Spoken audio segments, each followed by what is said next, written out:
Lisons ensemble le psaume 42, mes frères et mes sœurs. Nous allons commencer avec le verset 2. Comme une biche soupire après des courants d'eau, ainsi mon âme soupire après toi, ô Dieu. Mon âme a soif de Dieu, du Dieu vivant. Quand irai-je et paraîtrai-je devant la face de Dieu? Mes larmes sont ma nourriture jour et nuit, pendant qu'on me dit sans cesse, où est ton Dieu? Je me rappelle avec effusion de cœur quand je marchais entouré de la foule et que je m'avançais à sa tête vers la maison de Dieu, au milieu des cris de joie et des actions de grâce d'une multitude en fête. Pourquoi t'as battu mon âme et gémis-tu au-dedans de moi? Espère en Dieu, car je le louerai encore. Il est mon salut et mon Dieu. Mon âme est abattue au-dedans de moi. Aussi, c'est à toi que je pense depuis le pays du Jourdain, depuis l'Hermon, depuis la montagne de Mitsea. Un flot appelle un autre flot au bruit de tes ondées. Toutes tes vagues et tous tes flots passent sur moi. Le jour, l'Éternel m'accordait sa grâce. La nuit, la nuit, virgule, je chantais ses louanges. J'adressais une prière au Dieu de ma vie. Je dis à Dieu, mon rocher, pourquoi m'oublies-tu? Pourquoi dois-je marcher dans la tristesse, sous l'oppression de l'ennemi? Mes os se brisent quand mes persécuteurs m'outragent, en me disant sans cesse, où est ton Dieu? Pourquoi t'as battu mon âme et gémis-tu au-dedans de moi? Espère en Dieu.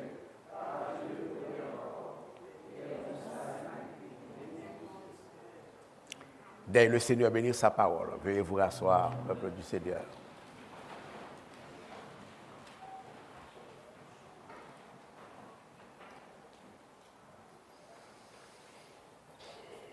L'auteur de ce psaume n'est pas connu dans la littérature, mes frères et mes sœurs. D'aucuns pensent que David en serait l'auteur.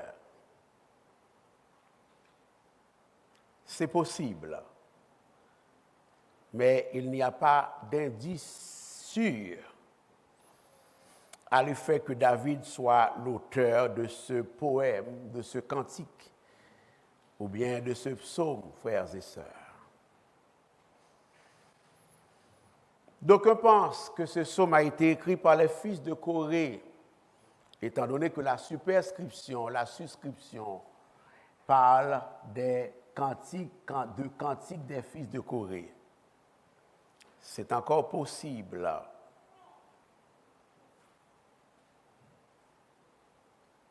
Nous voyons que le psaume est écrit à la première personne du singulier. C'est le je qui prédomine à la place du nous. Pour cette raison, certains théoriciens estiment que les fils de Corée n'en sont pas l'auteur. Moi, je crois que les fils de Corée peuvent bien être l'auteur de ce psaume, même s'il est écrit à la première personne du singulier. Mon âme, mon salut, mon rocher, mon protecteur, au-dedans de moi, je pense, je m'avançais, je priais, je louerai encore. Même à cela, il se pourrait fort bien que ce soit les fils de Corée qui l'ont écrit. Mais rien n'est clair à cet égard. Mais ce que j'aime avec l'écriture, c'est que même lorsque les savants ne sont pas capables de s'entendre sur ces détails, la parole va nous bénir quand même. Est-ce que l'Église est là? C'est ce que j'aime de notre grand Dieu. Dans le psaume 42, frères et sœurs, le psalmiste, Dieu le sait, David ou les fils de Corée, se présente comme un homme découragé. Je ne sais pas si vous l'avez perçu, ou si vous l'avez compris, ou si vous l'avez senti. Il se présente comme un homme abattu. Un homme aux prises à la détresse. Un homme au chagrin. Un homme angoissé. Un homme quelque peu frustré et déçu de la vie. Le psalmiste se présente, frères et sœurs, comme un homme qui en avait lourd sur les épaules. Tous les chemins lui semblaient barrés. Tous les chemins lui semblaient sans issue. Toutes les portes de la vie lui semblaient verrouillées. Et il a la grâce de nous donner une des raisons pour lesquelles il en est ainsi dans sa vie.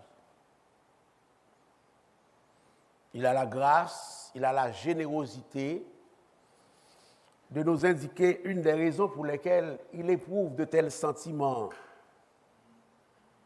Frustration, déception, angoisse, chagrin, détresse, découragement. Il dit, c'est parce qu'il est privé de la présence de Dieu. Il dit qu'il est loin du sanctuaire de l'Éternel. Nous croyons qu'il fait allusion au sanctuaire de Jérusalem, qui est, comme vous le savez, le symbole de la présence de Dieu. Et cela, montre-t-il, provoque du chagrin et de l'amertume dans son cœur, dans le cœur de l'homme de Dieu, du psalmiste. Nous n'avons pas de détails de sa part quant aux circonstances de cette séparation entre lui et le sanctuaire de l'Éternel. Mais nous comprenons que le psalmiste digère mal cette séparation, frères et sœurs. Comme une biche soupire après des courants d'eau, ainsi mon âme soupire après toi, ô Dieu. Mon âme a soif de Dieu, du Dieu vivant. Quand irai-je et paraîtrai-je devant la face de Dieu? Le psalmiste est angoissé d'être privé de la présence de Dieu, mais à cela s'ajoute le fait que le monde, ses amis et son entourage font de sa situation un sujet de sarcasme, un sujet de raillerie, un sujet de moquerie. Et cela renforce la difficulté du serviteur de Dieu. Le monde se moque de lui en lui demandant sans cesse « Où est ton Dieu ?» Et l'homme de Dieu ne nous cache pas son état d'âme en nous disant que cela accentue sa détresse, sa misère, son angoisse, son chagrin et son malheur, en sorte que l'oratoire, peuple du Seigneur, chers amis internautes, l'homme de Dieu dit qu'il pleure nuit et jour, verset 4. Mes larmes sont ma nourriture, jour et nuit, pendant qu'on me dit sans cesse, où est ton Dieu? Le psalmiste est découragé parce qu'il est privé de la présence de Dieu, mais il est également découragé, il est également troublé et angoissé. Il a l'esprit agité pour une deuxième raison, à savoir qu'il est harcelé, qu'il est opprimé constamment par ses ennemis. Au verset 8, il décrit sa détresse au sens figuré par des vagues et des flots en disant « Un flot appelle un autre flot au bruit de tes ondées, toutes tes vagues et tous tes flots passent sur moi. » Dans ces images, vous l'aurez compris, frères et sœurs, les vagues et les flots représentent les épreuves de la vie. Dans son cas, à lui, c'était des ennemis qui le poursuivaient, qui déferlent sur lui les vagues mugissantes de leurs flèches. Au verset 10, il continue d'exprimer son sentiment de détresse en disant qu'il est oublié de Dieu et qu'il marche dans la tristesse sous l'oppression de ses ennemis. Où est ton Dieu? Où est ton Dieu, l'oratoire? Où est ton Dieu, chers amis internautes? Crois-tu que ton Dieu est toujours là? Crois-tu que ton Dieu est toujours vivant pour sauver? Où est ton Dieu? L'auteur nous dit que c'est ça qui le fatigue le plus. Verset 11, mes os se brisent quand mes persécuteurs m'outragent. Avoir des problèmes, c'est une chose. Ne pas être compris dans nos problèmes, c'en est une autre. Et se faire railler, c'est encore une autre chose. Mes os se brisent quand mes persécuteurs m'outragent, en me disant sans cesse, pas une fois, plusieurs fois, à longueur de journée, chaque fois qu'il le voit. J'ai un membre de ma famille ça lui avait pris du temps avant d'avoir des enfants. Et chaque fois, il y a des gens qui en faisaient un sujet de sarcasme, de moquerie, d'insulte pour elle. Et à chaque fois que les gens la voyaient, elle était commerçante, elle vendait quelque part au bord de la mer. Elle vit en terre étrangère comme vous et moi. Et les gens la voyaient passer. Et les gens commençaient à dire des paroles pour rappeler sa situation, qu'elle n'a pas d'enfant. Et cela ne s'est pas passé une fois. Ça se passait chaque fois qu'il le voyait, tous les jours, toutes les semaines. Il pouvait se mettre à raconter l'histoire d'un enfant parce qu'il savait que mon parent n'avait pas d'enfant. Mes os se brisent quand mes persécuteurs m'outragent en me disant sans cesse. Et je me rappelle, ce n'est pas parce que ma soeur n'avait pas d'enfant que c'était pas ça le principal problème. Le principal problème, c'est les gens qui n'arrêtaient pas d'en faire un sujet de sarcasme, de moquerie, d'injure, d'insulte. L'expression « mes os se brisent » indique la profondeur de la douleur de l'homme de Dieu. Une douleur émotionnelle, une douleur physique. Je m'en vais dans la même direction que le dimanche dernier, ok? C'est ça que Dieu veut que vous entendiez ces 3 dimanches-là, d'accord? Sa douleur émotionnelle, douleur physique, douleur psychologique. Mes os se brisent. Parle de douleur profonde. Au triple plan, émotionnel, psychologique, physique. Mes os se brisent. À la croix, le fils de David a connu le même sentiment. On disait de lui qu'il a sauvé les autres et pourtant il ne pouvait pas se sauver lui-même.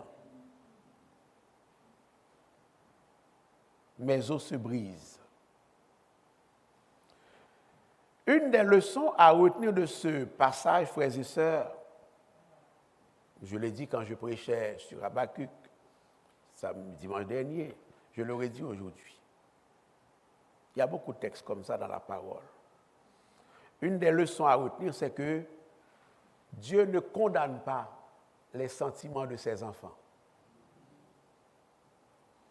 OK? Dieu ne condamne pas les questionnements de ses enfants. Dieu ne condamne pas les cris de ses enfants. Lorsque l'heure de l'épreuve sonne, les enfants de Dieu sont en droit de se poser des questions. Les enfants de Dieu, lorsque l'heure de l'épreuve sonne, ont le droit de crier à Dieu. Lorsque l'heure de l'épreuve sonne, les enfants de Dieu ont le privilège, ils ont le droit de déposer des plaintes et verser des larmes devant Dieu. La réalité ce matin, frères et sœurs, c'est que notre Dieu n'appelle pas le chrétien à vivre dans le doute, mais en même temps, Dieu n'appelle pas le chrétien à vivre ni dans le déni, ni dans la résignation stoïque.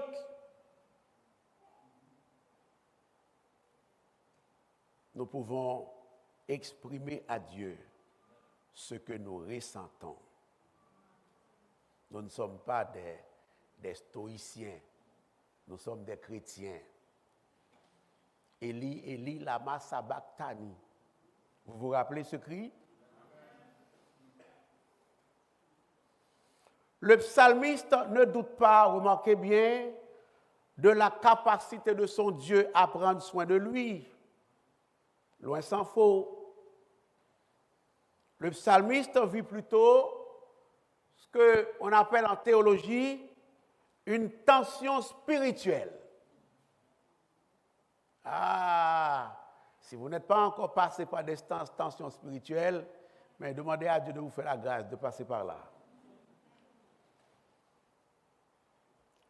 La tension spirituelle se caractérise par une difficulté passagère momentanée à concilier sa foi et son expérience à l'heure de l'épreuve. Est-ce que l'Église est là? Élie est passé par là, l'auteur du psaume 13 est passé par là, David est passé par là, Habakkuk est passé par là, cet auteur inconnu est passé par là. Il n'y a rien de non-chrétien là-dedans. Est-ce que l'Église est là? Si vous pensez au Goneg, ou même au Goneg, même pas Goneg, est-ce que l'Église est là? Si vous pensez au Go-Fam, ou même pas Go-Fam, ok, ça va? Je peux vivre des tensions spirituelles. Et c'est au terme de ces tensions-là qu'on grandit avec son Seigneur. Est-ce que l'Église est là?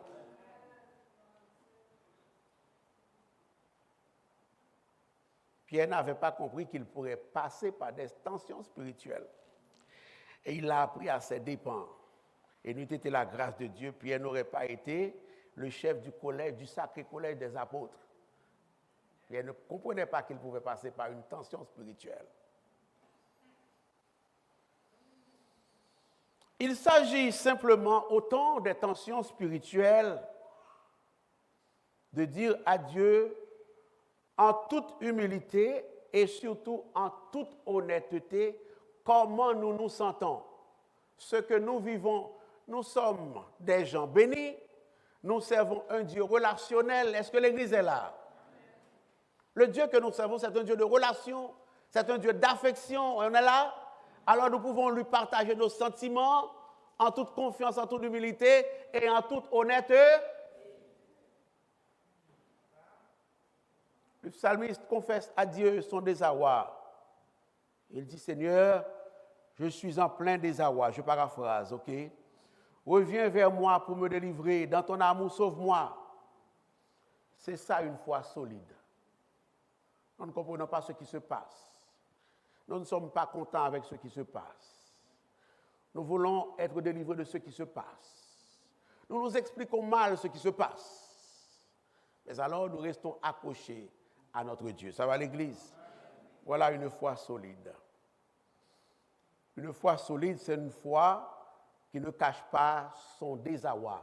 le désarroi du croyant, de l'homme de Dieu, de la femme de Dieu à son Dieu. Une foi solide, c'est une foi qui lutte avec Dieu à genoux. Et quoi qu'on puisse dire de Jacob, Jacob a fait preuve d'une foi solide, frères et sœurs.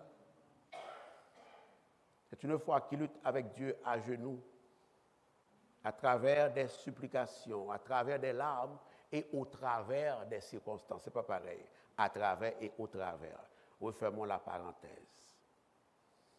Et l'homme de Dieu de se tourner vers Dieu. Au verset 9c à 10. J'adressais une prière au Dieu de ma vie. Je dis à Dieu, mon rocher, pourquoi m'oublies-tu? Pourquoi dois-je marcher dans la tristesse, sous l'oppression de l'ennemi? Tu peux parler comme cela avec Dieu. Rends-moi justice, ô Dieu. Défends ma cause contre une nation infidèle. Toi, tu diras contre une maladie sans pitié. Tu diras contre une mauvaise tangente des enfants, de mes adolescents, de mon adolescent, de ma carrière, de mes finances. Tu pourras remplacer nation infidèle par cela, par votre difficulté à vous. Est-ce que vous êtes là? Délivre-moi des hommes de fraude et d'iniquité. Toi, mon Dieu protecteur, pourquoi me repousses-tu? Seigneur, j'ai le sentiment d'être repoussé par toi. Je sais que cela est impossible, mais c'est comme ça que je me sens, Seigneur. Fais-moi grâce. Envoie ta lumière et ta fidélité. Qu'elle me guide, qu'elle me conduise à ta montagne sainte et à tes demeures. Alors, je vous ai lu les versets 9c à 10 au 42, et je vous ai lu par la suite 43, versets 1 à 3, parce que c'est un seul texte, chapitre 42 et chapitre 43. Le psalmiste découragé est allé vers son Dieu, et il lui raconte ses problèmes, frères et sœurs. Laissez-moi vous redire ce matin, la victoire commence dans la prière. Il est bon d'aller vers son Dieu, frères et sœurs, pour lui parler de nos problèmes. Vous remarquez bien, le psalmiste demande à Dieu pourquoi il doit continuer de souffrir, et en même temps, sur le plan physique, comme je l'ai dit, émotionnel, et il enchaîne avec son plus grand besoin, c'est-à-dire le fait d'être délivré de ses ennemis, frères et sœurs.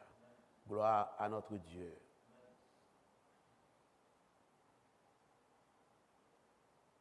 Quelles sont vos épreuves ce matin?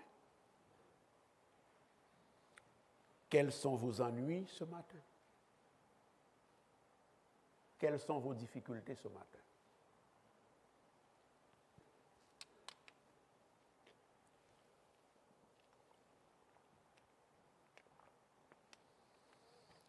Apparemment, il y a plus de problèmes que de solutions. La liste des problèmes est longue à énumérer. Je vous invite à faire connaître à Dieu vos sentiments dans ces problèmes. Faire connaître à Dieu vos sentiments dans ces problèmes. Et soumettez-les à Dieu dans la prière. Le psalmiste traversait une crise.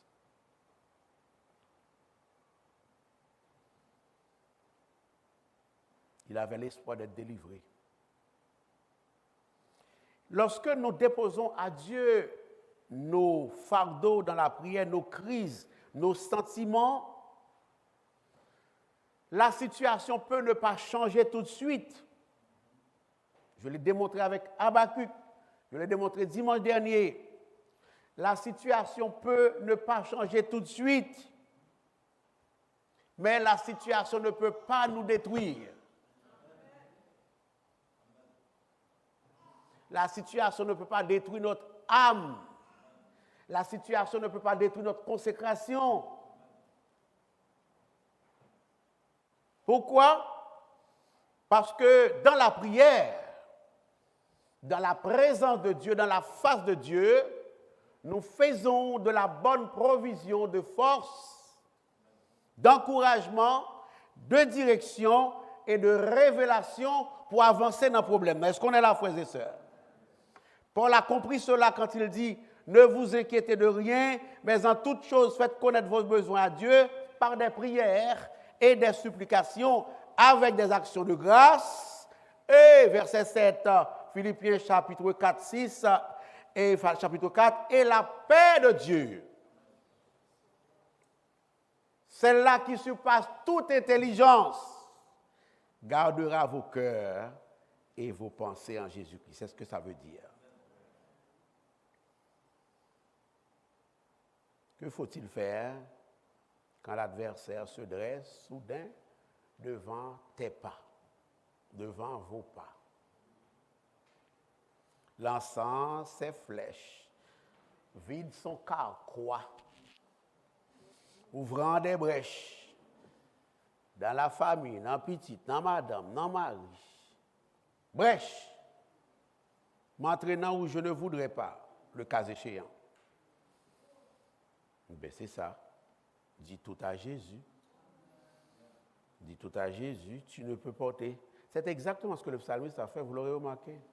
Tu ne peux porter seul tes fardeaux. Alors dis tout à Jésus. C'est lui qui donne le vrai repos. Quand la misère, l'épreuve amère, dit l'auteur du Cantique 198, chant d'espérance, sont la part, Seigneur, de ton enfant. Que puis-je faire? Comment te plaire? Est-ce que je t'abandonne? Est-ce que j'abandonne l'église? On me cherche, on ne me voit plus à l'église. Est-ce que j'abandonne le ministère? Est-ce que j'abandonne la parole? Est-ce que je ne crois plus? Non. Que puis-je faire? Comment te plaire sur ce chemin si sombre et glissant? La réponse est dans le refrain. Dis tout à Jésus. Tu ne peux porter seul tes fardeaux. Voilà pourquoi je vous dis, prenez courage. Gardez l'espoir dans le Dieu de l'espérance. Espérez contre tout esprit. C'est ce que le psalmiste a fait, oui. Pour prendre courage. Il garde l'espoir dans le Dieu de l'espérance, dans le Dieu souverain, dans le Dieu tout-puissant, dans le Dieu fidèle. Verset 42, vous avez remarqué que ce cantique a un refrain comme tout cantique. Il y a un refrain. Hein? Le refrain se trouve au verset 6 du chapitre 42, au verset 12 et en 43, puisque j'ai dit c'est un même texte, le refrain se trouve au verset 5. Voici le refrain. Pourquoi t'as battu mon âme et gémis-tu au-dedans de moi? Espère en Dieu, car je le louerai encore. Il est mon salut et mon... Il y a ici une attitude de décision. Hein? Il y a ici une attitude de volonté. Il y a la volonté, il n'y a pas d'émotion, il y a la volonté. Mettez votre espérance en Dieu, dit-il à son âme, parce que j'ai la conviction qu'un jour, je le louerai et je le louerai encore. Je connais à qui bon Dieu m'a marché. Je connais côté m'teye il t'a chercher. Je connais côté m'teye il t'a fourré me prendre. Je connais qui chemin que barré devant lui t'a fait route. Je connais la faire route encore quand j'ai des questionnements, c'est vrai. Je ne peux pas comprendre, c'est vrai. Je m'explique mal, c'est vrai. J'ai des questionnements, c'est vrai. Je ne comprends pas, c'est vrai. Mais je sais une chose au demeurant, c'est que mon Dieu me fera voir la lumière au bout du tunnel. Et ce jour-là, je le louerai et je le louerai encore. Car celui qui a pourvu pourvoira. Est-ce que l'église est là? Celui qui a donné, donnera. Celui qui a guéri, guérira. Celui qui a consolé, consolera. Est-ce que l'église est là? Il est important de savoir avec qui nous marchons. Voilà l'attitude avec laquelle nous faisons face à nos problèmes, à nos épreuves. Par-delà de nos pourquoi. Il faut vraiment aller au-delà des pourquoi, au-delà de nos questionnements, au-delà de nos circonstances, pour rester attachés comme un ancre avec notre Dieu, frères et sœurs. Saint Paul dira, nous sommes pressés ou accablés de toute manière. Ce n'est pas toutes sortes de détresse, mais nous réduits à l'extrémité. Dans la détresse, mais non dans le désespoir. Persécutés, mais non condamnés. Abattus, mais non perdus. Parce qu'ils savaient qui ils servaient, frères et sœurs. Pourquoi t'as battu mon âme et gémis-tu au-dedans de moi? Espère en Dieu, car je le louerai encore. Il est mon salut et mon Dieu. C'est moi vous redire ce matin que la confiance en Dieu, c'est le remède infaillible contre le désespoir. La confiance en Dieu, c'est le remède infaillible contre les troubles de l'esprit. La confiance en Dieu, c'est le remède infaillible contre l'abattement. La confiance en Dieu, c'est le remède pour le relèvement des gens qui sont découragés, frères et sœurs. Un auteur a écrit ceci en disant « Lorsque l'âme se replie sur elle-même, elle s'abat. Lorsque l'âme se replie sur elle-même, elle s'abat. Mais lorsque l'âme s'attache aux promesses de Dieu, elle reprend vie et force. » Voulez-vous que votre âme reprenne vie et force ce matin dans la présence de Dieu? Souvenez-vous des promesses de Dieu et attachez-vous à ces promesses-là. Ça va l'Église? Espère en Dieu mon âme, car je le louerai. Il est mon salut et mon Dieu. En d'autres termes, mon âme, l'Éternel combattra pour toi et toi garde-le si. Arrête de te tracasser, mon âme, car Dieu est avec toi. Arrête de te tourmenter, mon âme, car le Seigneur est vivant. Arrête de te tourmenter, l'oratoire, car votre Dieu a la situation en main. Il veut votre bien. Il fera briller la lumière au bout du tunnel, un jour comme aujourd'hui. Espère en Dieu mon âme, car je le louerai encore. Il est mon salut et mon Dieu. Vous savez pourquoi nous devons espérer en l'Éternel? En plus qu'il est souverain, mais c'est parce qu'il est fidèle. Hein? Vous ne pouvez pas faire l'objet d'oubli de la part de Dieu. Dieu ne peut pas vous oublier, ça va? Dieu ne peut pas vous abandonner d'aucune manière. Hein? Il y avait un peuple qui s'arrachait les cheveux, comme on dit, qui se fatiguait, qui se tourmentait, parce qu'il vivait des temps difficiles, il ne voyait pas la réalisation des promesses de Dieu. Oh, la situation était difficile pour le peuple d'Israël, les enfants d'Israël, les enfants d'Abraham. Ésaïe 49, versets 14 à 16, Dieu est venu leur dire, « Je ne t'oublierai point, je t'ai gravé sur mes mains, tes murs sont toujours devant mes... » Vous savez pourquoi c'est gravé dans ses mains? Vous savez pourquoi c'est gravé dans ses mains? Il s'est gravé dans ton vêtement. Ça se peut que ce n'est pas ce vêtement-là que Dieu porte ce jour-là. Est-ce qu'on est là? Si c'est gravé sur la tête, ça se peut que Dieu ne voit pas parce que c'est sur la tête. Si c'est gravé dans son cœur, mais c'est loin parce que le cœur est fermé à l'intérieur. Mais la main, vous le savez, tu ne peux pas passer une journée sans utiliser ta main. Il n'y a personne qui peut passer une journée, en temps normal, sans voir la paume de sa main. L'image que l'auteur utilise pour dire que Dieu grave Israël dans sa main, c'est une image qui est donnée pour dire à Israël qu'il n'y a aucune manière, ni aucune raison, peu importe comment Dieu virait situation, il n'est pas capable d'oublier Israël. Ça va l'Église? Je t'ai gravé dans ma... Croyez-vous que votre nom est écrit dans le livre de vie? Le livre de vie, c'est ce livre dans lequel Dieu a gravé ton nom.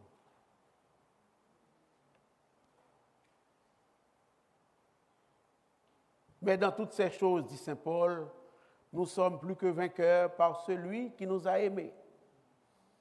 J'ai l'assurance que ni la mort, ni la vie, ni les anges, ni les dominations, ni les choses présentes, ni les choses à venir, ni les puissances, ni la hauteur, ni la profondeur, ni aucune autre créature ne pourra nous séparer de l'amour de Dieu. C'est normal parce que nous sommes gravés dans ça.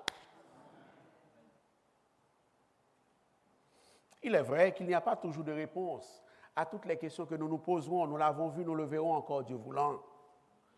Pas toujours de réponse. Pourquoi il n'y a pas toujours de réponse? Parce que en théologie, dans le service de Dieu aussi, pas juste en théologie, dans le service de Dieu, il y a ce qu'on appelle le plan global de Dieu pour son peuple.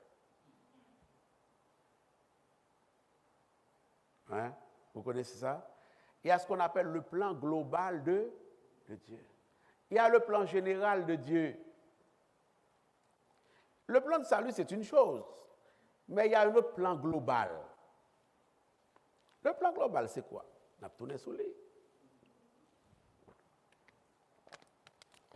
C'est tout ça que Dieu veut faire pour sa gloire, pour ton bien, à partir de ta vie. On est là? On est là? Regardez bien. Tu n'auras pas toujours des réponses à vos questionnements. Ces réponses vous dépassent. Même les questions que tu poses te dépassent. C'est toi qui les poses, mais elles te dépassent. Pourquoi elles te dépassent? Mais parce que les réponses tiennent d'en haut, de l'éternité de Dieu.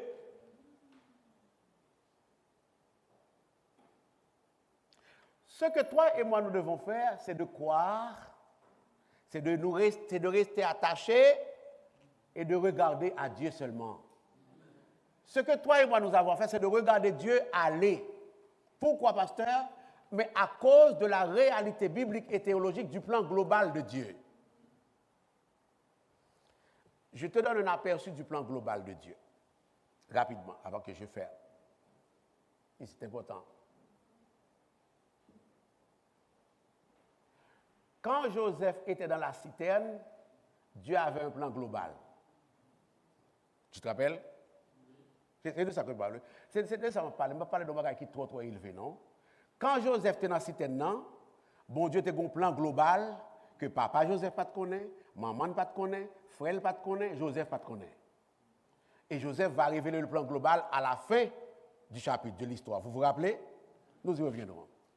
Quand Paul te gagné Chad là, dans Shell là, Dieu avait un plan global. Dieu quittait Satan, mettait Chad là, mais bon Dieu connaissait pour Paul pas enflé d'orgueil. Est-ce que l'église est là? Nous ensemble? À chaque page de l'écriture, c'est pareil. À chaque page de l'écriture, c'est pareil. Plan global, plan global, plan global, plan global. Ou pas jamais qu'on plan global là. Tu connais le plan de salut, pourquoi pas? Dieu merci. Tu connais le plan de salut. Mais ce que Dieu veut faire à travers la situation, tu ne le sais jamais. On est là, frères et sœurs? C'est lorsque tu arrives au jour du dévoilement du plan que ouais, pour qui ça, tu as gagné toute épreuve ça que tu as vécu. Parfois, mourir ou pas contre pour qui tout. Est-ce que l'église est là? Mais Dieu ne se donne jamais cet objectif, ce plan global sur ta vie pour ta perte, pour te perdre. C'est toujours pour ton bien. On est là, frères et sœurs? Mon but aujourd'hui, en parlant de ces trois textes-là, c'est de dire au peuple de Dieu,